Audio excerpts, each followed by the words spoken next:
Now this airplane's very interesting, and I'd like to talk just a little bit here before we take it flying.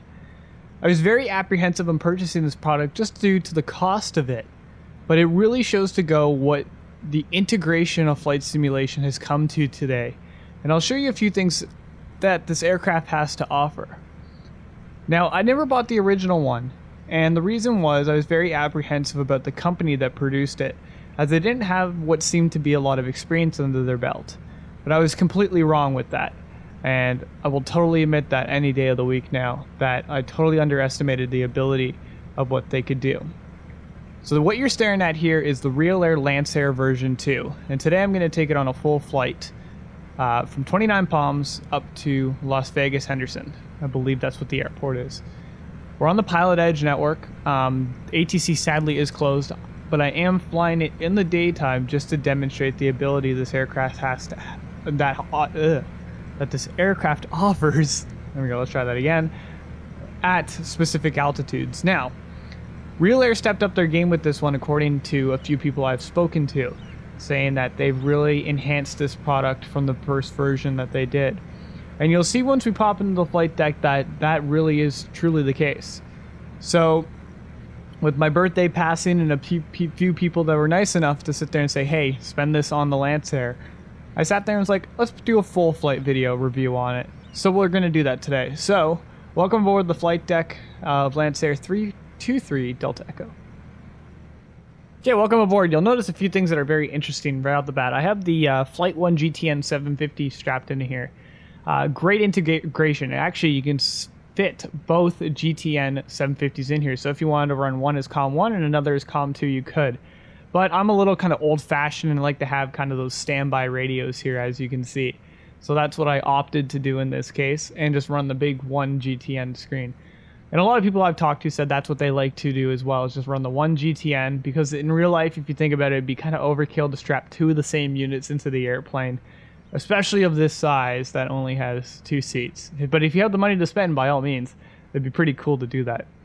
But the first thing I really noticed about the aircraft is how sleek and how well designed it is. That's the one thing that really stood out. And it really brings back kind of the stuff you see with the A2A type of stuff, because they really put a lot of time and effort into their modeling. And it's stuff like that sound right there of clicking the parking brake that you can tell that they spent a lot of time and effort on this.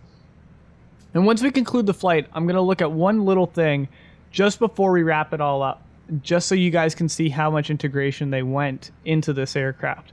And they do it all through a control panel. And we're just going to take a look at that at the end of the video, for those that are interested, of course. So we're going to start this up. I'm not going to sound like a scripted robot here. I'm just going to do what I normally would. So we are filed on Pilot Edge. Like I said, there is no ATC, so we'll be communicating on Unicom to any other pilots that are on. There are a few guys on, so we may hear them on the frequency every so often. But as of right now, we are just going to start up and get out of here. So it's very easy to do. Just like actually like starting a car almost. So we're going to reference a checklist that comes with the aircraft. Very, very handy. So the pre-flight checklist, the parking brake is set. All the switches are set to off. Landing gear is set and indicating down. Battery switch is going on. That's good. We're going to turn the panel light off. We don't need that. The VM1000C, which is this over here, is doing its startup procedure, which it's actually completing that right now. That little beep beep gives us indication everything seems to be good to go. Fuel quantity, full fuel, annunciator warning test. There we go. Annunciator warning test is complete. There we go. Back to there. Trim tabs are set to 0. We are going to do 33%. I actually have cockpit tips turned on here, as you can see, because it recommends you fly with these just so you can kind of see your specific percentage. So we're going to do that for this flight, even though I usually have them turned off. And the altimeter is now set. So we're going to go ahead and close the canopy. And we're going to assume prop is clear. It looks good around us. Yes, it does. We're actually going to probably pull it to the left here. That's probably the best bet. Pull it to the left. Okay, so engine starting procedure is fuel pump on. And in real life, they say that it's extremely loud. Throttle cracked 1/4. Prop full forward. Mixture full rich. Starter start, and then wait for the engine to fire.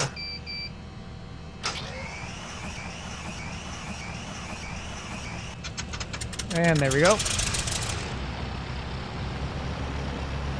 And then we go boost pump off. So Realair actually puts in the manual saying that the boost pump in the real airplane is really loud, and they actually toned it down in the model just because of how loud it is. And it actually is quite loud compared to other things. Alternators on, oil pressure and temps rising, so that's good. Voltage and ampage is good. We got 5 amps, 28 volts, looking great. Engine readings are within limits. Avionics master on. So we're gonna let everything start up. One thing I really like is the detail they put on the 750 screen here, like the smudge marks and stuff. It's really cool. Radios and GPS, we're gonna set that all up, and we're at 1100 RPM. Actually, we're at 1200, so we're gonna just bring it back down just a bit here. 1100, there we go. Okay, so we're gonna just zoom on over to the 750 display here and set everything up for our flight. So we're just gonna wait till it's done its toss test. Toss system test, okay. Okay, there we go. So we're gonna do our flight plan. So we're at 29 Palms today. We're actually at the 29 Palms airport. So the wonderful people over at 29 Palms made this scenery. I'll put the link in the description below on this video. So our first waypoint is Jotnu. Victor 538 to Cressa. Go ahead and load that. And the arrival airport, KHND. KHND. Henderson. There is no procedures here. Any arrival procedure into there. There is. We'll take a look at that once we get in the air, though. Just a standard departure out of here. Go ahead and do altitude reporting just so when we get to the runway. And because ATC services are off, 122.8 out of here. We're going to be climbing up to 13,000 today. Oops, too fast. And we're going to turn these ones on. There we go. So that's set up. We're going to be departing off 26, making a right turn out. Traffic. And there is probably a drone behind me here somewhere. Yeah, there goes the drone, as you can see. So now you know I'm actually on pilot edge. I don't know why he's using the northbound runway, but he can do what he wants. There's an eagle right there too. And off goes the drone. Okay, let's reference the checklist. So we'll do a quick taxi test. You're still on the ramp. We don't have to give a call yet, so just do a pull ahead here. Brakes are good. So there's a free castering nose gear on the nose here. So there's actually the option in the panel I'll show you at the end of the video, where you can actually set it up to where if you have like a joystick or don't have rudder pedals, to use it like you normally would on like your 737 or your A320, for the example, where you can just turn it normally and not have to worry about anything happening. With the free castering nose gear, what you have to do is use differential braking. So you'll see that I'm actually clicking my brakes in here like that. So that is me steering with the braking. You also see my rudder move too, because it's just natural habit to when you push the brake, your rudder's doing the move as well. So we're just going to make an announcement here on Unicom. We're taxiing out, so we're just going to squeeze over here in front of the Cessna without clipping them. And we're going to go to the end of the ramp here. Yep, tons of them. Okay. As long as we keep it right in the center here. 29 Palms traffic, Lancers taxiing out runway 26. 29 Palms.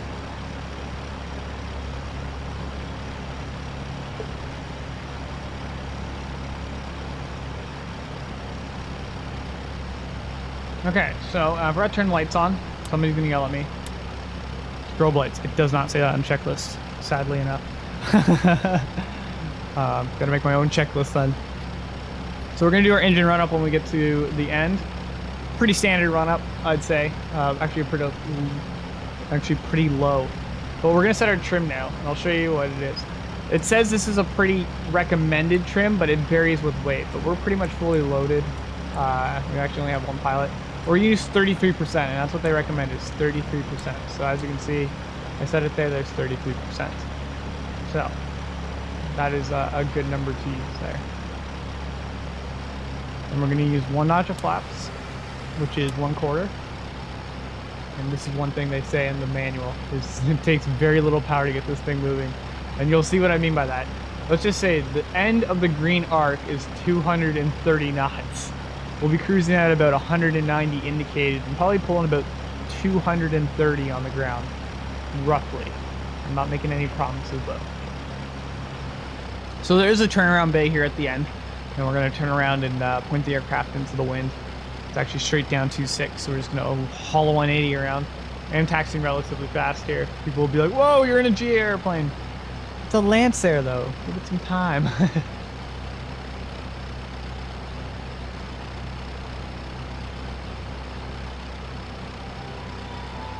You can actually hear the brakes, so you can hear me hitting the brakes there a little bit. So we're gonna squeeze around here. So this is gonna be the part where we're gonna have to use some power to get us around.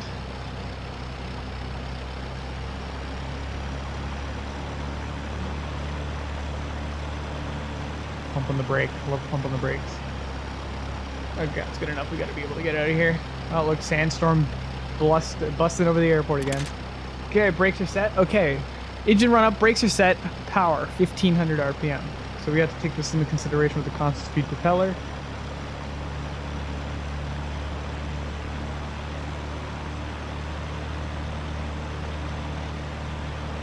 We can get it close enough to 15. There we go, 15.5. Bank check. Bit of a drop. Back to both. Back to right. Back to both. There we go. We'll cycle the governor for the prop. Get some nice warm oil in there.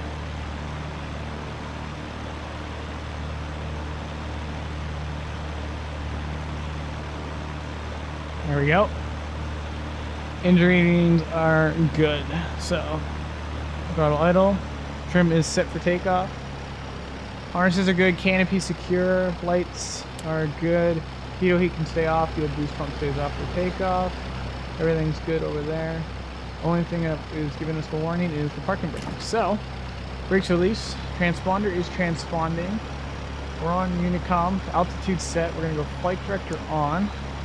Just for the reference, we're not giving it any headings or anything yet, so it's not going to tell us anything. But what we are going to do is set runway heading, so 260, just so we have reference to that. 29 palms traffic, Lancair is taking runway 26 with a right downwind departure, 29 palms.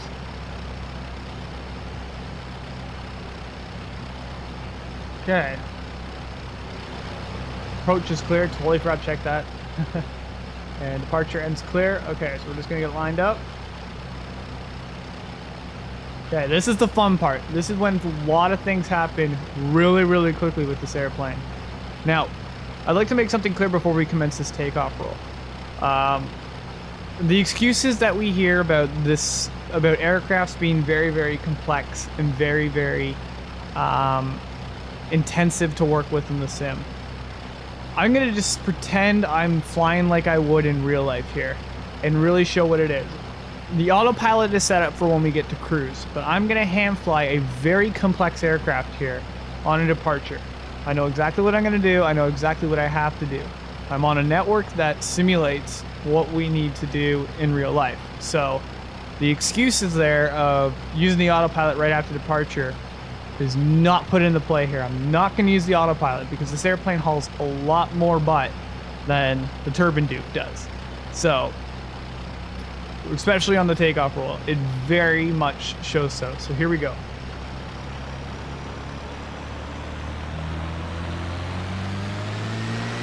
Okay, power set, temps pressure's in the green. Airspeed's alive. And we're pretty much at rotation speed, so we're going to go ahead and rotate. We're off the ground, gear up.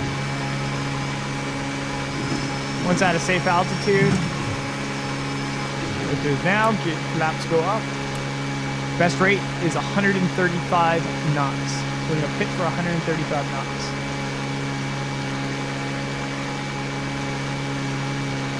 right about here.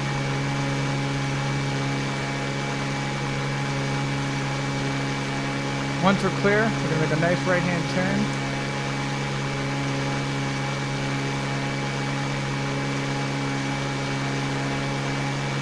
Nice standard rate turn, standard rate. We're gonna arm our guidance that we need to arm. We're getting about 2,800 feet away right now. And we're just gonna follow flight director because we're IFR. No autopilot yet.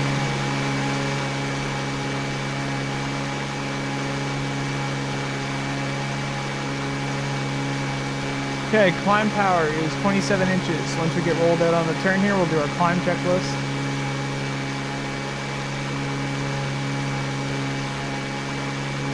Okay.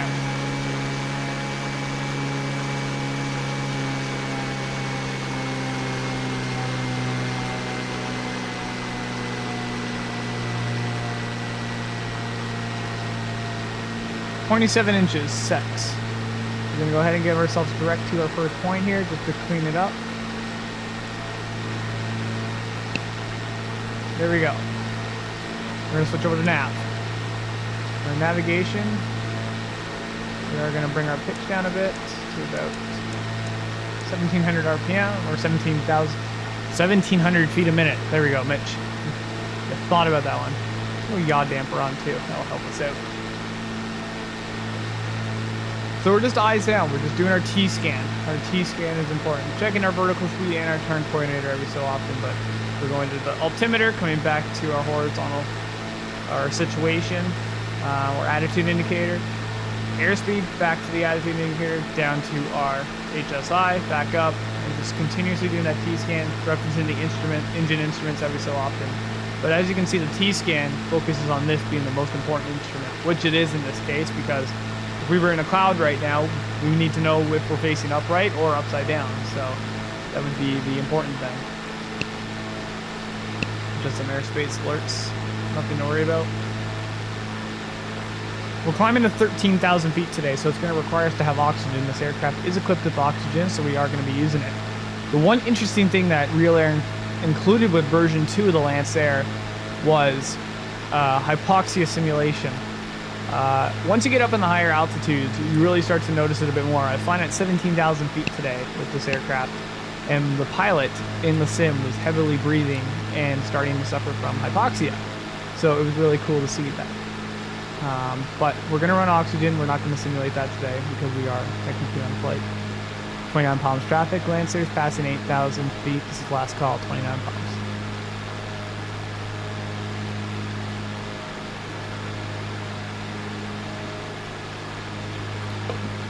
Totally did not make the proper call out there beforehand. That was my bad. Too busy focusing on communicating. Okay, start leaning out a bit. As you can see, we're getting some power back. That was me being lazy. I'm not paying attention to that. We're getting the power. Oops. One thing about that is the gauges have click spots on them. So with my Easy Dock, if you click them, it brings the camera away there.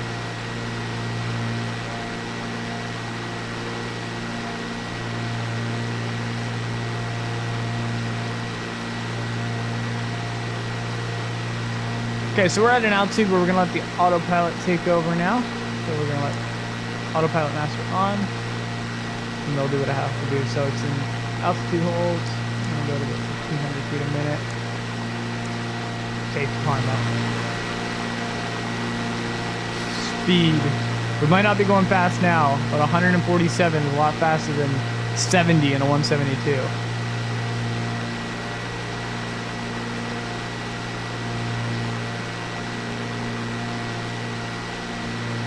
Okay, landing light is coming off. And we're gonna get the oxygen on. We got enough oxygen for quite a long time. It's not required till above 12.5, but we're just taking this into consideration, of course. So climb power is set. RPM reduced as required. We got it at, I wanted it at 26. So it's being selective. 26, right where I want it to be. We're going to be cruising at what is 2,300 RPM and 24. Let's try it again. 23 inches and 2,400 RPM. That's what we're going to be cruising at today. We'll make the necessary calls if need be. As you can tell, there's no one really around me here on the network.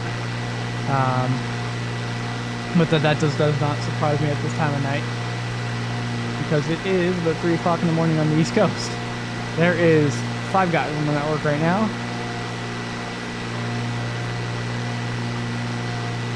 And let's see here. One of them is over in Scandinavia, by the looks of it. Another is in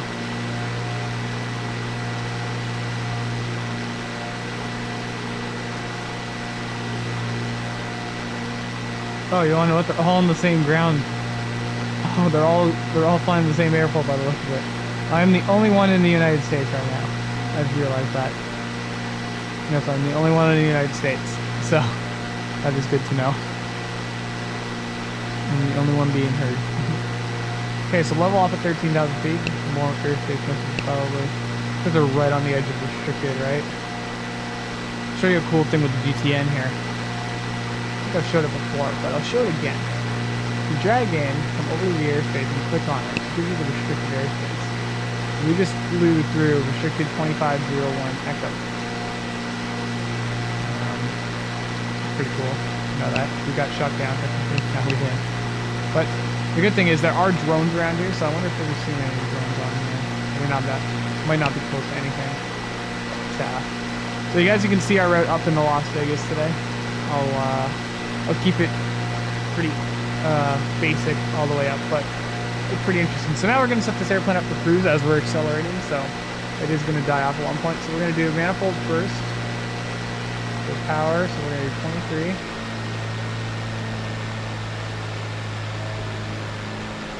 There's 23 inches. We're going to correct that here in a second. After we do prop of 24. There's 24, and we'll do 23.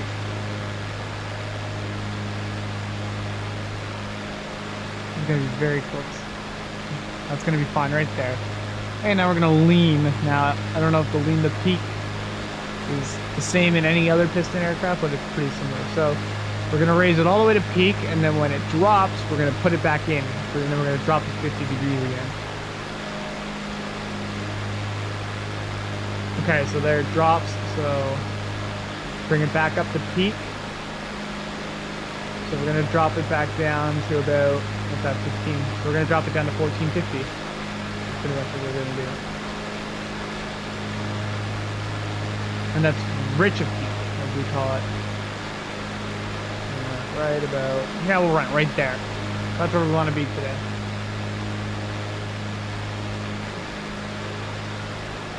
So, welcome to the cruise in the Lancair. It's pretty boring to say the least, but it's fun, it's fast. As you can see, we're about almost 190 knots on the indicator and 224 across the ground, so it's pretty close to my estimate. Let's just say it's a lot faster than some of the stuff we've seen before. Now, I want to show the transition here for when we go around the corner here. Very smooth. And also the thing you're seeing here, the line, that's the shadow from the flight deck. Pretty interesting. I don't know how to fix that, but that's the shadow from the flight deck. It is not the ground texture.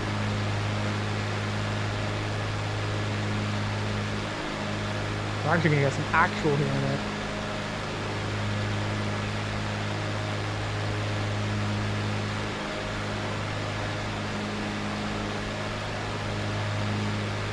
But that's where we want to be. So we're just going to take a quick look outside, take a look at the aircraft, and then I'm going to probably skip ahead just before top of our descent, because it's not really interesting to talk about the cruise, to talk about the airplane, but we'll go over a few things just before top of descent into Las Vegas. So let's just take a quick look outside here. So great little sleek little airplane, as we saw on the ground at 29 Palms. As you can see, very, very well detailed. Now I was talking to my friends about this, and they kind of sat there and went, why would you want to get a 2-seat general aviation aircraft in the sim. That's quite expensive. And I sat there and said, you want to know why? I said, because I'm looking for something that I can just sit there and putt around in at 220 knots and still be a piston single. And they sat there and went, you kind of make a good point there. Plus it's semi-aerobatic, which really makes it interesting. Now, as you can see, it is very small. It is 2 seats, but it's sleek. It is very, very sleek. As you see, you can just tell it's a fast airplane by the looks of it. And I have absolutely no problems with it when it comes to performance. As you can see, I'm recording right now, and it is probably getting better frames than anything Coronado has released. So if you want a good comparison, this runs on the scale of better than A2A aircraft do in some cases, because A2A produces some incredible aircraft, but they can sometimes hurt the frames a little bit with some of like the smoke that they include coming out of the engine, stuff like that. This is solid. Like if I pull this up, you can see here we're pulling 60 frames outside right now. So great little airplane. If we jump inside, because that's where everyone likes to spend their time, we're pulling 45 right now, so I'm extremely happy with it. Now, I guess we can talk about some manuals right now. So it comes with a 6-page checklist that I am referencing right now. It's relatively all right. As you can see, I made a few comments so far about not having specific things on it, like turning my lights on before I start the engines, or the engine. That's kind of one thing. It also doesn't include any other lights just before takeoff. It just says before takeoff, autopilot, prop control, mixture, canopy, and harness, and that's about it. We've done the cruise checklist. Battery is still at 28 volts too. So it comes with the 8-page checklist, or a 6-page checklist. They've also included an 11-page question and answer, going through some interesting things like frame rate, sounds, paint kit, all that stuff that people would be interested to know. And it relatively is something that if you want your question to be answered, you most likely can find it in here. I'll use this one for example. I use AccuFuel. Can I use the Lancair version too? Yes, you can, because it might take some tweaking to get it to work well with the Legacy 2. Some AccuFuel effects will clash with our real view effects.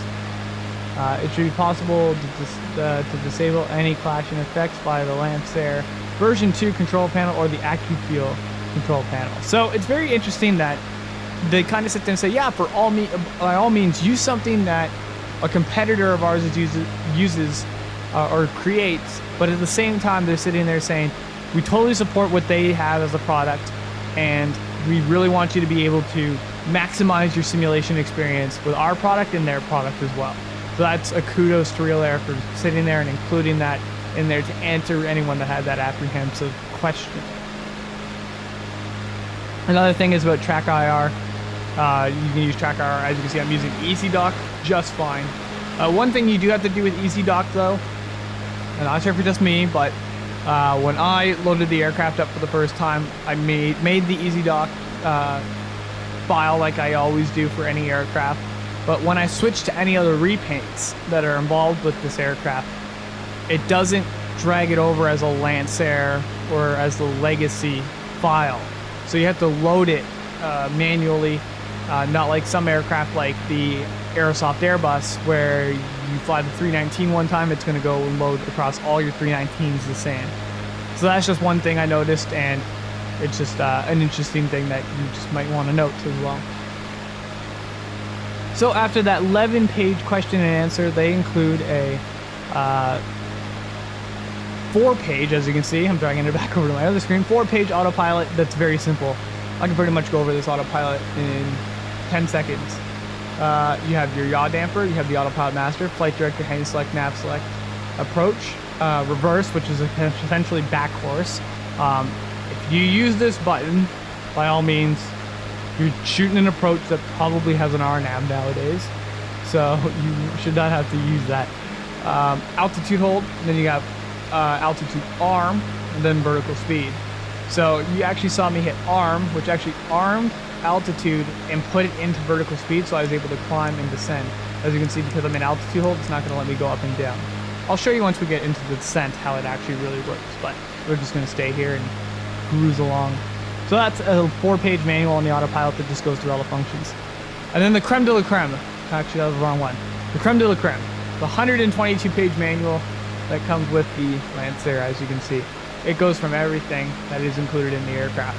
And by all means, I'm not going to show this all to you because it comes with the product. And you want to know about the product, you can buy the product, right?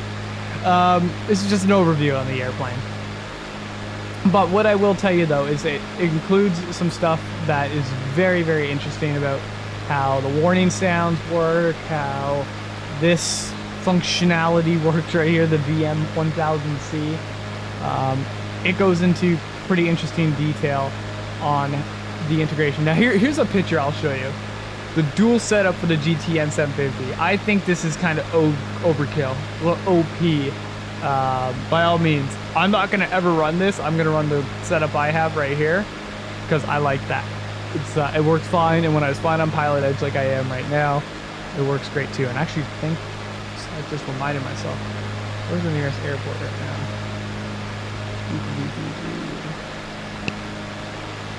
Yes.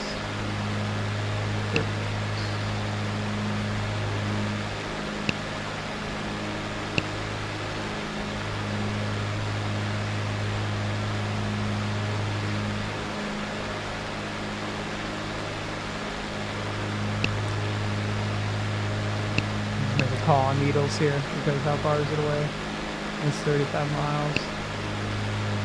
Just so people know in the Needles area. Needles area traffic. Lancair is currently a 13,000 on Victor. Currently on Victor 538 towards Cresto at this time.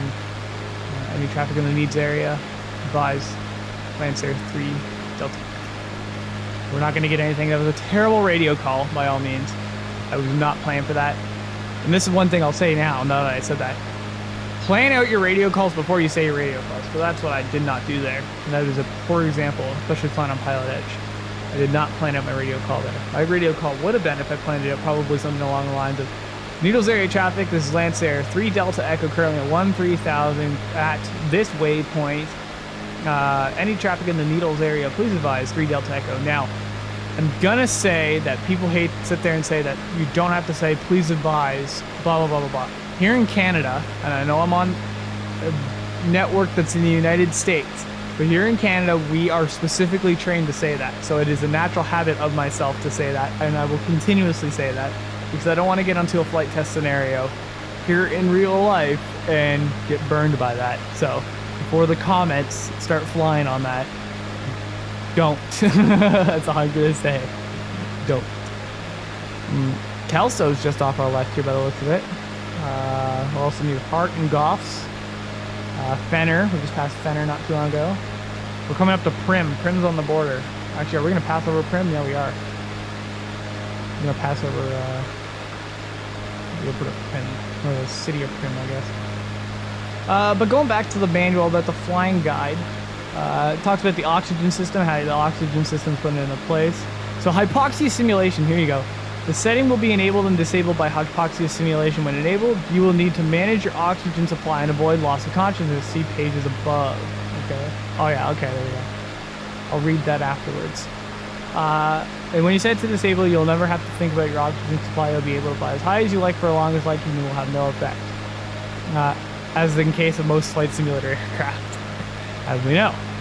Pilot fitness slider. So they actually include a slider in the... Actually, I wonder if I can start it up and show you guys now. That'd be interesting if I could. Because if I could, that would be really cool.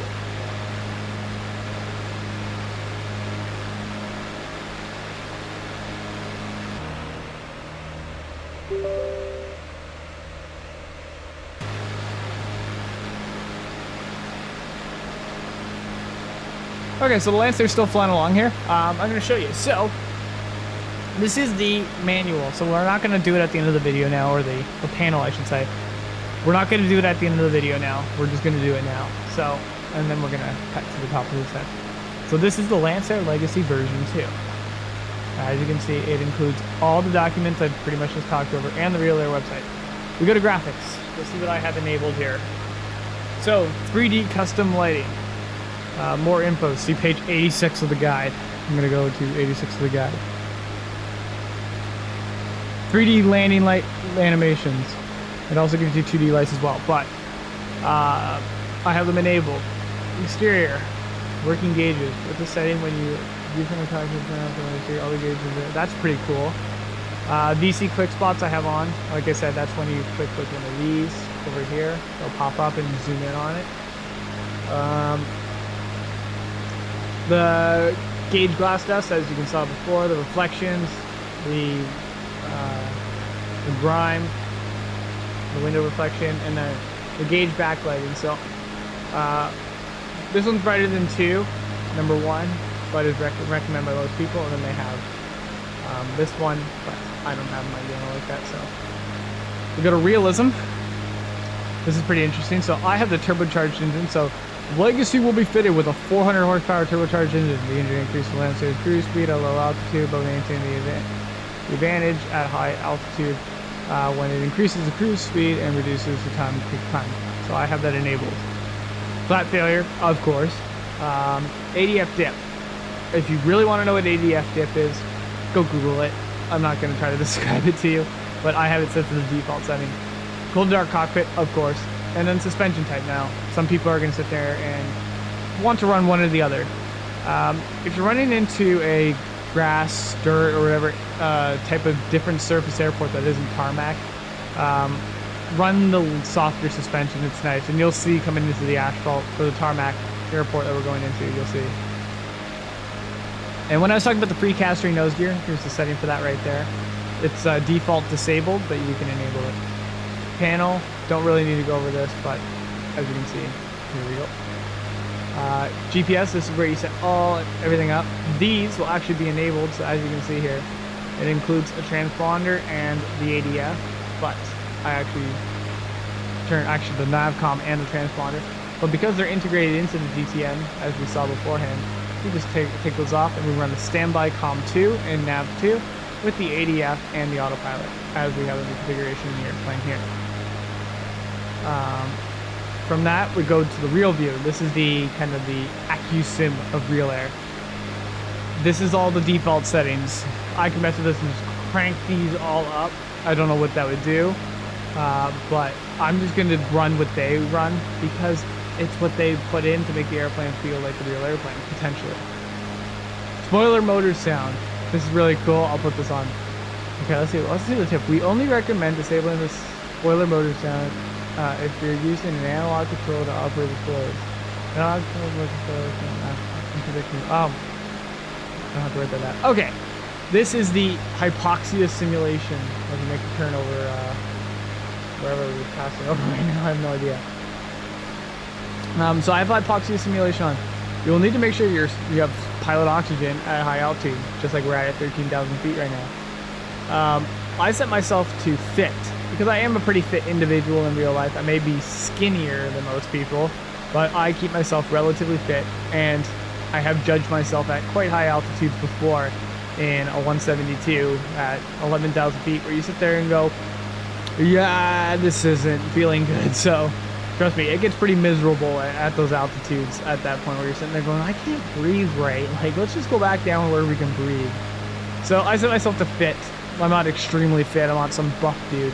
But somebody maybe on the heavier side will go to like maybe unfit or average, and maybe somebody that's a little on the heavier side would go to unfit in that case. Heavy breathing, so you'll hear that when you're having struggles, when the pilot struggles for air. And then I have the oxygen tank size set to large. So a large octane tank will be installed. It will last for 10 hours at 25,000 feet. So think about that. We have a lot of oxygen on board right now. So that's the panel. So I'm going to conclude and shut up because you guys are probably sitting there going, he has not shut up for like a half hour into this recording already. And yeah, it's been 41 minutes. So I'm going to zip it and I'll talk to you guys just prior to as we almost get there.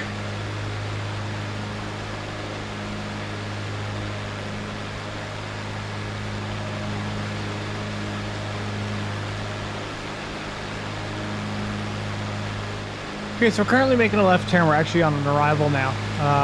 Looking in, we should have probably filed an arrival, but I thought I'd make it interesting. So we're actually on the Claire 2 now, which isn't an RNAV arrival. So we're gonna brief for that right now. So we're on the Claire 2 arrival in the Las Vegas. We have to cross Claire at 13,000 at 250 knots, which we're gonna make to 13,000 because we're there. Then we have to go to Skiber and then to Isar, Impy, and then we're gonna be on to radar vectors by that point. So actually, it says right here, landing North Las Vegas, Henderson Executive, or Boulder City after Skiber intersection. Expect radar vectors to the airport. So that's just something interesting. So we're direct Claire at this time. We got an airplane below us? No, okay. I thought we did. We just had some traffic earlier, so we're direct to Claire, and as you can see, it's actually kind of an interesting little case. We're gonna literally go boom, boom, and then come back up towards the airport. So we could have just stayed along, but we'll make it interesting to say the least. If not, we'll just cut it off and we'll go towards the airport as I get myself a lot more planned up here. So we'll go ahead and do that now. Okay, so I'm back after doing a bit more planning.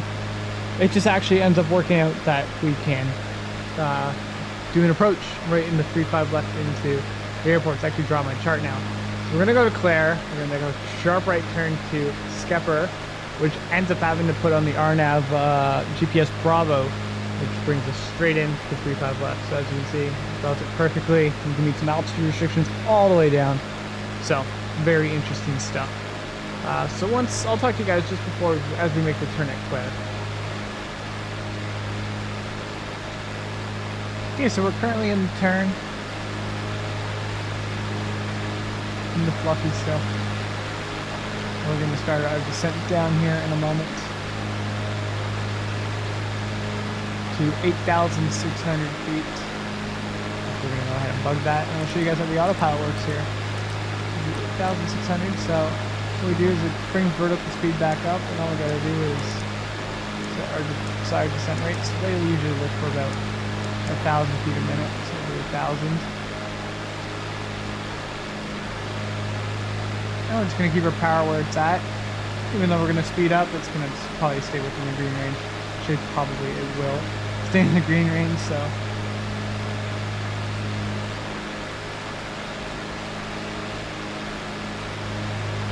Send down to 8,600, and after that it's going to be 6,300, and in for the RNAV runway 35 left, which will have 6,500 feet by the looks of it. 6,501 feet. So significant.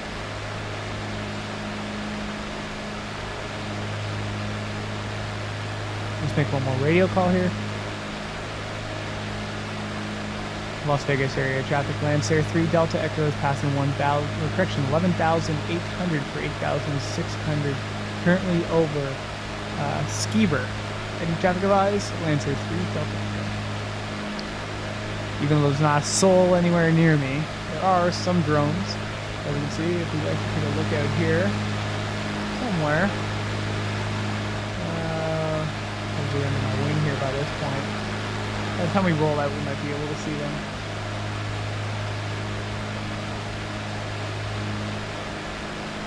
$4,800 feet below. Even super vision to see them and spot them. Probably not gonna happen though.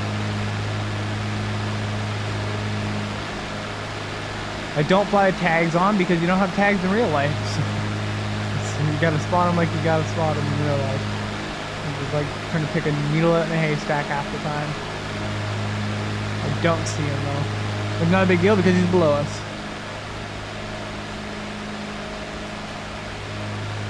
So, we're sending down here very soon, so we're gonna go oxygen off. Cop's not gonna die. Landing light on. Okay, descent checklist, altimeters are set. Power is as required, so descent checklist is complete. Next is landing checklist.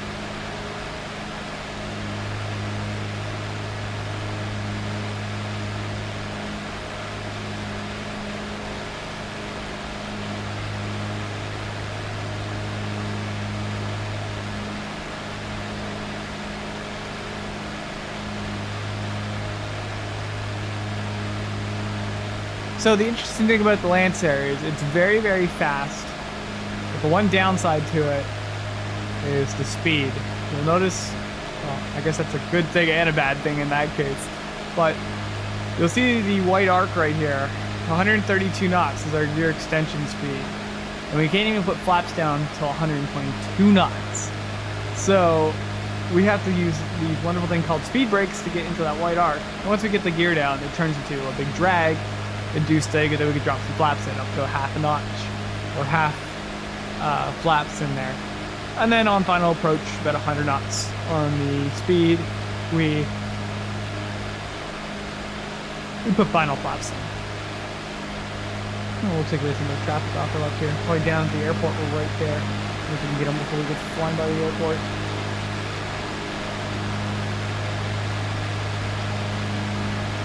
Don't see him. Oh, there he is right there. He just took off. There he goes. There's the drone.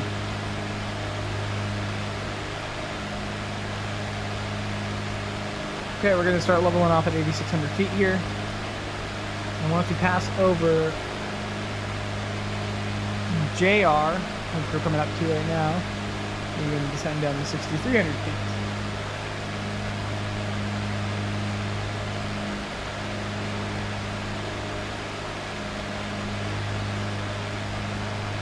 I don't know if this approach is going to give us vertical guidance. It doesn't look like it though. So our minimums are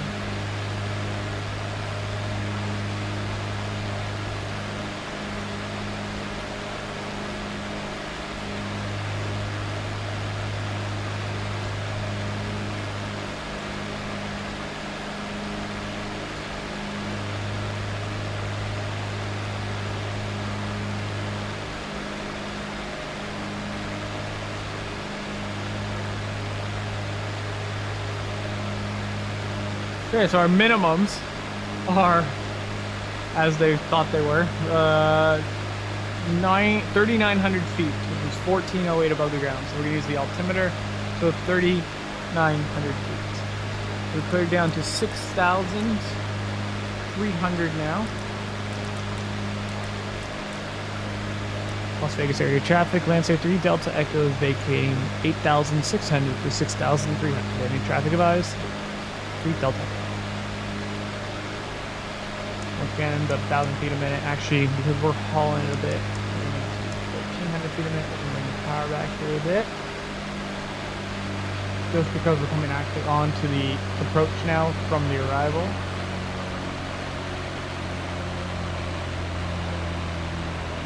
We're at 1,500 on the manifold, or 15 on the manifold, sorry.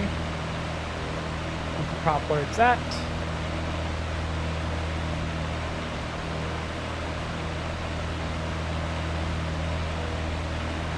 So once we pass over Hackett, which is the next waypoint we're to right now, we're 12 miles from the runway, so we're going to have to get configured by that point.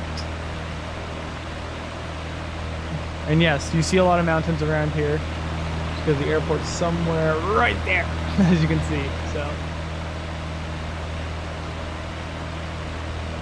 after Hackett, we're down to 5,900 feet at that point. So we're going to go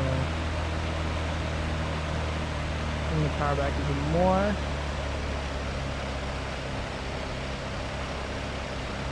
Okay, swing that around. So we're past Hackett, we can go 5,900 feet now. And we'll do about 800 feet a minute. And we need to pass it full at 5,900.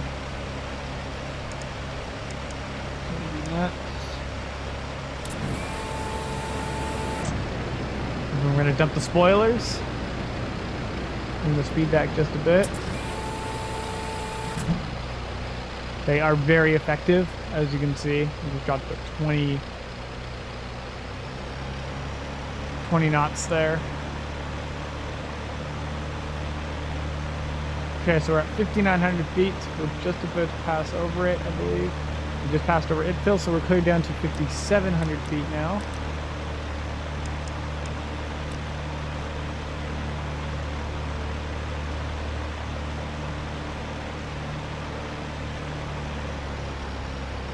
we're passing over Genix. We're cleared down to 4,600 feet. We got to bring the descent rate down quite a bit though, because as you can tell, we're not where we want to be, because we want to be at 57. We're crossing that now, 57. Yeah, we're relatively good, but we are not where we want to be. Speed brakes are coming out. 1,000 feet a minute seems to be doing the job right now.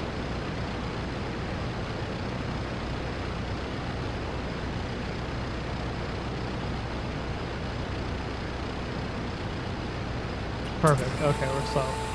So coming over Genix, right? We just passed over Genix. Perfect. Now we're going direct to K2, which is 3 miles from the runway. That is 4,600 feet. Then it's a 6.44 degree glide slope from there. As you can tell, we got a mountain here.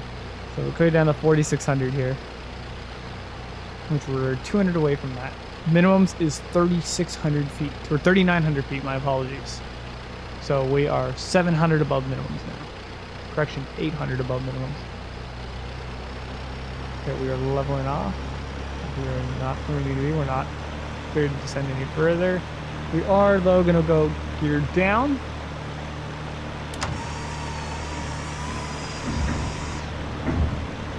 We are 3 miles from the runway, as you can see by the chart. And we can go flaps half. We're going to give some power now.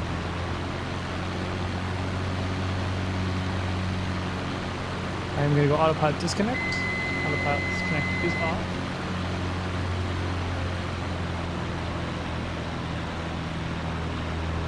Okay, so we're coming up to the fix.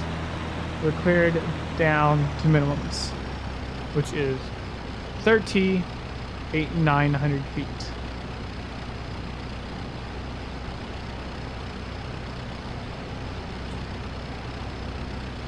Approach speed, like I said, pretty much on finals 100 knots. We're about 110 right now. Still referencing the instruments, still looking pretty good. 200 above minimums. 100 above minimums. And we'd get ready to round out. There's minimums. Runway's in sight. We are landing. So we're going to go full flaps now. We're going to go mixture full forward. Prop is full forward. Landing checklist is harnesses set and fastened. Props full forward. Mixture is rich. Flaps are full down. Airspeed checks. And we're about 90 knots. We're a little slow. We're going to switch over to fully direct switch frequencies. Henderson executive traffic. Lancair 3 Delta Echo is short final runway 35 left. Henderson. That was my bad. I should have called over the initial approach fix. It totally did not. Steve is making radio calls in the Las Vegas area.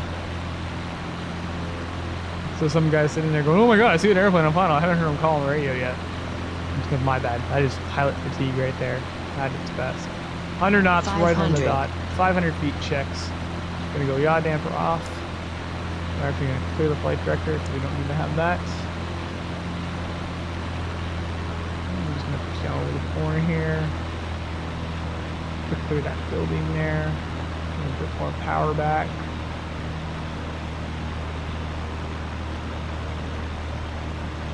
Looking great. There's the orbits scenery showing its job. Coming up perfect. This thing, it may look nose high when we pull here, but it actually isn't. As you'll see, it settles relatively quickly. So power off. Hold the nose. Look at the end of the runway. Hold it off. There we go. Perfect. Wasn't the best, but still does the job. And just let her coast. Probably park one of those T-hangers there.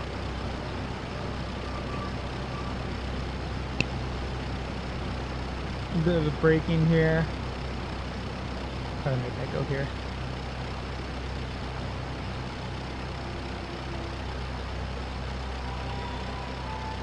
Kind of fast. A little fast. Okay, we're gonna pull off the runway.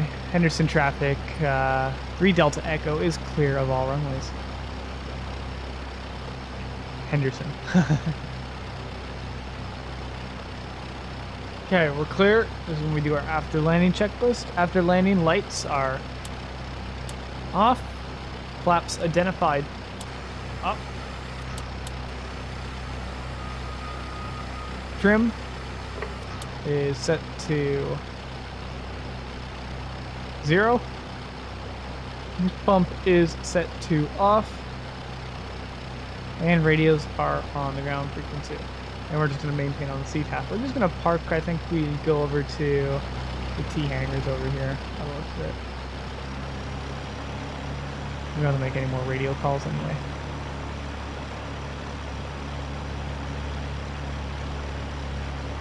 And then we'll just take a quick observation of the product, and I'll tell you what's to come more about later on here on the channel. That was a fun flight. I am very happy on how that turned out. It was a great way to spend the late evening here. I guess I should say early morning, because it's 3:30 in the morning. Oops. Well, that's one thing I said. Free casting, you gotta be very careful with the sensitivity on your rudder pedals. They even recommend you try to change the range of sensitivity so you don't do what I just did, which is like very little. It's like, whoa. I noticed how I called on 125.1, which is actually the tower frequency, and I made a traffic call, but no one on tower came back. So that actually solidified my concern that there was actually a controller on, but there wasn't. So that's good to know. This was actually my first time flying at Pilot Edge after air traffic control was off. So